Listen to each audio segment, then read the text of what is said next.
He was only 49.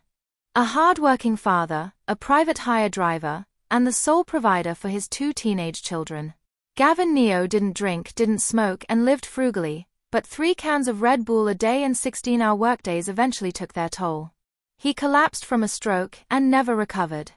This tragic incident has rocked the PHV community in Singapore and raised urgent questions about the cost of survival in the gig economy. How many more Gavin Neos are out there, quietly working themselves to the brink just to keep their families afloat?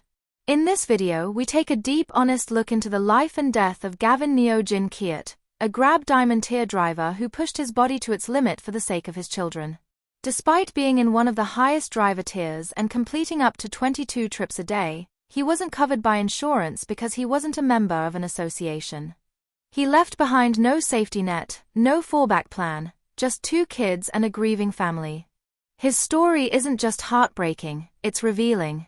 It pulls back the curtain on the realities faced by Singapore's gig workers, many of whom are burning out quietly with no benefits, no protection, and no end in sight.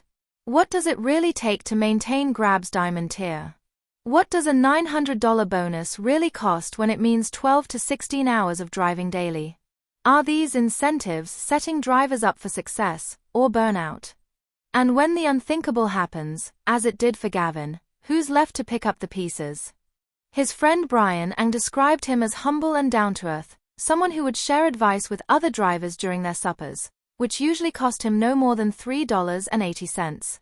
Another fellow driver, Kelvin Lam, confirmed Gavin gave everything to his children, and now fellow drivers are chipping in to help cover his funeral costs and support his family. Gavin's sister is still struggling to accept the sudden loss. His daughter, who was overseas, hadn't even returned in time for his funeral. And his teenage son, understandably shaken, declined to speak to the media. The family is devastated, but they are not alone. Hundreds of PHV drivers across Singapore are expressing not just grief but deep empathy. They see themselves in Gavin. And that's where we all need to pause. Gig work has become a backbone of modern urban life, from food delivery to transportation, but how sustainable is it really for the people doing it?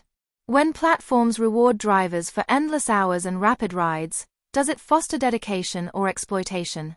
How many more drivers are pushing through fatigue just to qualify for a bonus, only to sacrifice their health in the process? And most importantly, what can we as a society do about it? Should there be mandatory insurance schemes for all PHV drivers? Should gig platforms enforce mandatory rest periods or health screenings? Should there be stricter protections for workers who spend over 70 hours a week behind the wheel? We want to hear your thoughts. Do you know someone like Gavin? Are you a PHV driver yourself? Share your story in the comments below. And if this touched you, hit the like button, share this video to raise awareness, and subscribe to 2230 for more real stories that affect real lives in Singapore. Because this isn't just a sad headline, it's a wake-up call. Stay safe, take care of one another, and remember, no job should cost your life.